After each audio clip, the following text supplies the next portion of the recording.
दिवाळीनं इथली तरुण पोरं फार वैतागून गेली. गुन्हेगारी प्रचंड मोठ्या प्रमाणात वाढली. रोज होणाऱ्या पेट्रोल डिझेल दरवाढीनं सामान्य माणूस होरपळतोय. गॅस, किराणा, शेतीचा खर्च सगळं महाग झालंय आणि अजून होण्याची दाट शक्यता आहे.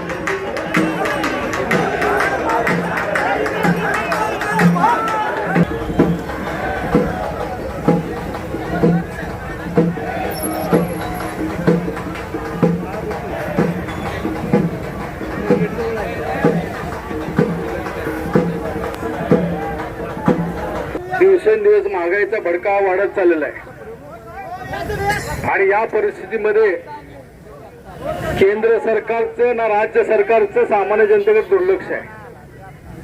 गॅसची प्रचंड टंचाई आहे, दर तर वाढतायत, त्याचप्रमाणे पेट्रोल डिझेलची प्रत्येक दिवशी दरवाढ होत आहे. आणि या सर्व परिस्थितीवर आपण आज या ठिकाणी या मोर्चाच्या निमित्तानं फक्त शासनाला जाग आणण्याच्या दृष्टीने हा मोर्चा इथं आयोजित केलेला आहे. आमची या निमित्तानं विनंती आहे की शासनानं वेळी दखल घ्यावी, सर्वसामान्य लोकांचं जीवन सुसह्य करावं. आज आपण बघतोय की देशाचं संरक्षण करण्यासाठी सैन्य दलाची निर्मिती केली जाते. त्यांनी सीमेचं संरक्षण करावं, हल्ला झाला तर त्याला प्रत्युत्तर द्यावं. पण नीट सारखी परीक्षा घेण्यासाठी सैन्य दलाचा वापर करणार, हवाई दलाचा वापर करणार, म्हणजे याचा अर्थ असा आहे की देशामधली जी यंत्रणा आहे, परीक्षा घेणारी यंत्रणा असेल, पोलीस असेल, सीआरपी असेल, याच्यावरचा विश्वास उडलाय का, अशा प्रकारची परिस्थिती. आणि त्या दृष्टीने आपण शासनाला निवेदन देणार आहोत. 8 तास लाईट देत होते, आता पुन्हा 6 तास केलेले आहे. ऐन उन्हाळ्यामध्ये 8 तासाचे 12 तास करणं ही मागणी शेतकऱ्यांची होती. जे काय आहे ते पाणी त्या ठिकाणी 12 तासामध्ये उपसायला आवश्यक होतं, तर 6 तास केले. अशा प्रकारचं निवेदन आम्ही या ठिकाणी देणार आहोत. आता यानंतर राष्ट्रवादी काँग्रेस पक्षाचे अध्यक्ष श्रीकांत शिंदे साहेब बोलतील. त्यांचं बोलणं झाल्यानंतर निवेदन आपण जिल्हाधिकारी महोदयांना त्या ठिकाणी देऊ. धन्यवाद. छत्रपती शिवाजी महाराजांच्या पुण्यभूमीमध्ये, यशवंतराव चव्हाणांच्या विचाराच्या भूमीमध्ये जिल्ह्याचे अध्यक्ष बाळासाहेब पाटील आणि पक्षाच्या सर्व पदाधिकाऱ्यांच्या आणि तुमच्या सर्वांच्या साथीने हा मोर्चा आपण या ठिकाणी आणलेला आहे. लोकांमध्ये प्रचंड प्रमाणामध्ये राग आहे आणि या रागामध्ये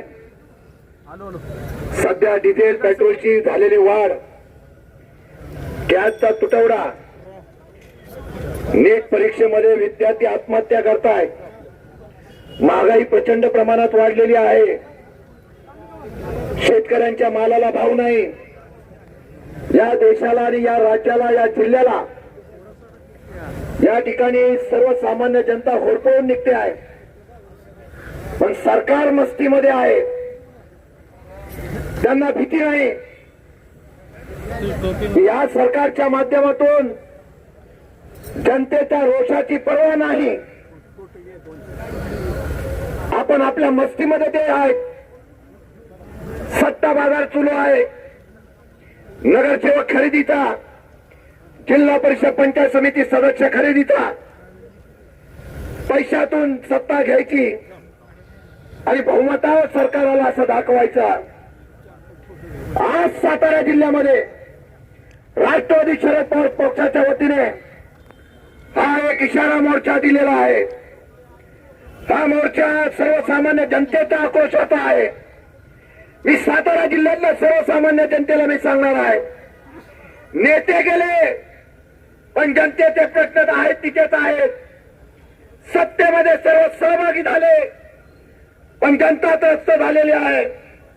आवाज कोण उठवत असेल तर फक्त राष्ट्रवादी शरद पवार पक्ष उठवतोय आणि या जनतेच्या हितासाठी हा पक्ष अहोरात्र या ठिकाणी कष्ट करेल. जोपर्यंत परदेशामधला माल घेतला जात नाही, येणारा काळ 1 वर्ष फार संकटाचा आहे.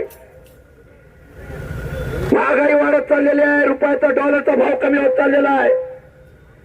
लोकांना अजून त्यांचं गांभीर्य नसेल तर हा इशारावादी आम्ही सांगू इच्छितो. याला पाऊस कमी पडणार आहे,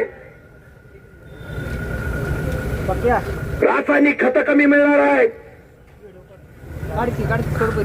शेतकऱ्यांचा माल खरेदी होणार नाही, बेरोजगारी वाढलेली आहे, लेबर कोड मंजूर झालेला आहे, कायम स्वरूपाच्या नोकऱ्या आता तरुणांना मिळणार नाही, कृषी कायदा काढलेला आहे, शेतकऱ्यांच्या मालाला भाव मिळणार नाही, खाजगीकरण करायचं आणि ठराविक लोकांच्या माध्यमातून हा देश चालवण्यासाठी कायदा बनवायचा, अशा प्रकारचं संकट या देशाच्या भाजपच्या सरकारने या राज्यावर आणि देशावर आणलेला आहे. काय हो, आम्हाला अभिमान एवढाच आहे की आम्ही जनतेसाठी लढतोय.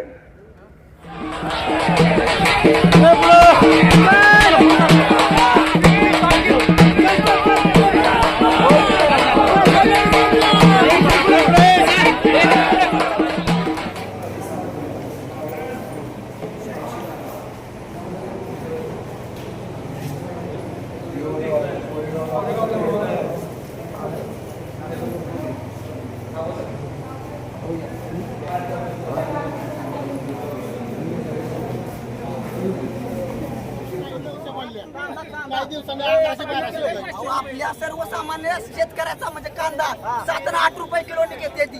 बरोबर आहे. 7 आणि 8 रुपये किलोने घेते, शेतकऱ्यांनी करायचं काय? मी काय म्हणते, तुम्ही फक्त बेरोजगारी अत्याचार बघू नका रे.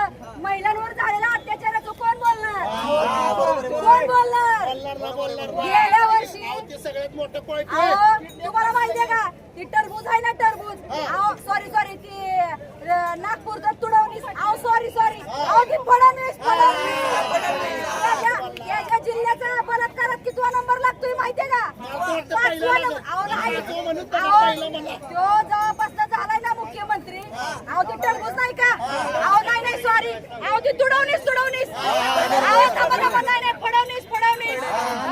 तुम्हाला माहितीये का, गेल्या वर्षी गुगलला ते आता काय आलंय, चॅट जीपीटी, काय ती चॅट जप्ती काय आलंय ती, त्याच्यावरती माहितीये का 16 करोड वेळा विचारलं गेलंय की एका बाईला बिना पुराव्याचं कसं मारायचं. आलं का लक्षात? म्हणजे गुगल वरती सगळं भेटतं या.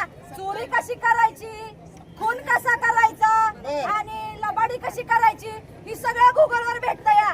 आणि शासनाला कसलं चालतं या, असलंच चालतं या. आता ताडी पितात माणसं, त्यांनी काय केलंय माहितीये का, आता पहिल्यांदा चोरून विकायची, आता ही काही जी गाड्यांचा ताप घेऊन फिरते, ती बाजार मंडई, भाजी मंडई करायला 10-12 गाड्या घेऊन फिरतात. कोणती, काय त्यांचं नाव, तुम्ही म्हणायच्या अगोदर त्यांच्या लक्षात आलं. ती भाजी मंडईला येतात ना, त्यांनी काय केलं माहितीये का, ऑनलाईनच लिलाव लावला राव, डायरेक्ट ऑनलाईन गाडी विक्री. काय राव, काय म्हणायचं या सरकारला, सांगा बरं तुम्ही. या बाजूला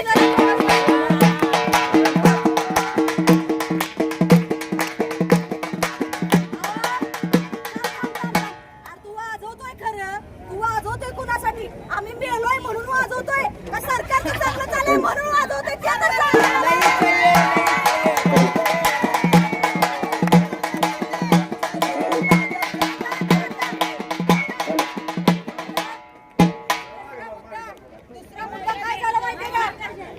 हॅलो, अरे दुसरा मुद्दा काय झाला माहितीये का, नीटची पेपर फुटी नीट झाली, एकदम नीट, कोणालाच कळले नाही कशी झाली, काय झाली. आणि तो कोण, छोटे गावकर का मोठे गावकर, असा भला मोठा टिळारावच्या पक्का पाया पावतो हा. आणि विद्यार्थ्यांना काय शिक्षण देतोय, पेपर फुटीचं. कसलं शिक्षण देतोय, पेपर फुटीचं. त्याच्या आईला दुसरी गोष्ट माहितीये का, गेल्या वर्षी मोठे गावकर सरांकडनं जेवढे विद्यार्थी डॉक्टर म्हणून पास झालेत ना, त्या डॉक्टरांकडे तुम्ही गेला तर काय होणार माहितीये का, चुकणार मांडीत आणि इंजेक्शन मात्र. पुढचं काय बोलत नाही मी, सॉरी पुढचं काय बोलत नाही मी. आता आमचं पंतप्रधान लय भारी आंतरराष्ट्रीय स्तरावर जाऊन छोट्यातल्या छोट्या राष्ट्रात जाऊन जाते ती. कसं करते ती, तुम्हाला नाही माहित का, टीव्हीवर मी दाखवतात की राव, कसं बघितलं नाही का, असं करते ती. समोरचा असं थांबतो फक्त, असं करत जाते ती. म्हणजे एखाद्या ती फुल दिसलं का नाही, त्यातलं मध असं की फक्त मध काढायचं असतं, तसं जाते ती. पण विषय काय माहितीये का, ती फुल आहे का नाही, म्हणजे बाकीचे छोटे मोठे राष्ट्र आहेत ना, ही होतंय रे.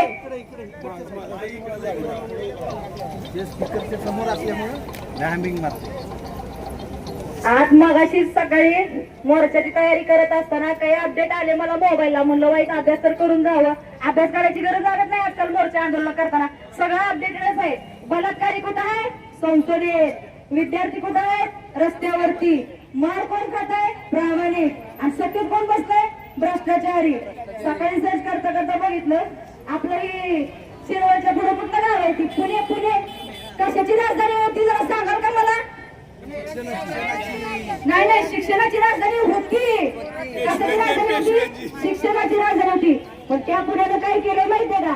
त्यात तुडवलीस. नाही नाही नाही, अहो त्या टरबूज, सॉरी काय ते फडणवीस त्याच्याशिवाय जिल्ह्याला मागे टाकून आज आपला सांस्कृतिक जिल्हा 5व्या क्रमांकाला आलाय. कशावरती माहितीये का? कुठलं मेडल आणण्यात नाही, अहो बलात्कार करण्यात लय मोठी कामगिरी प्राप्त केली पुण्यानं. पुण्याचं एक गोष्ट सांगायची होती मला.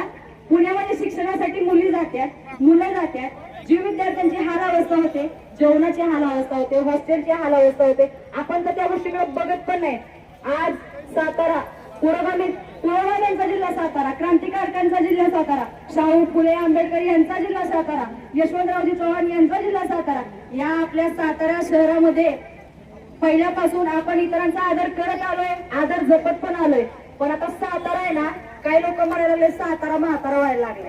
असं वाटतंय ना तुम्हाला? बरोबर आहे. नाशकी अवला इथं आली त्यामुळे विषय झाला. बरोबर.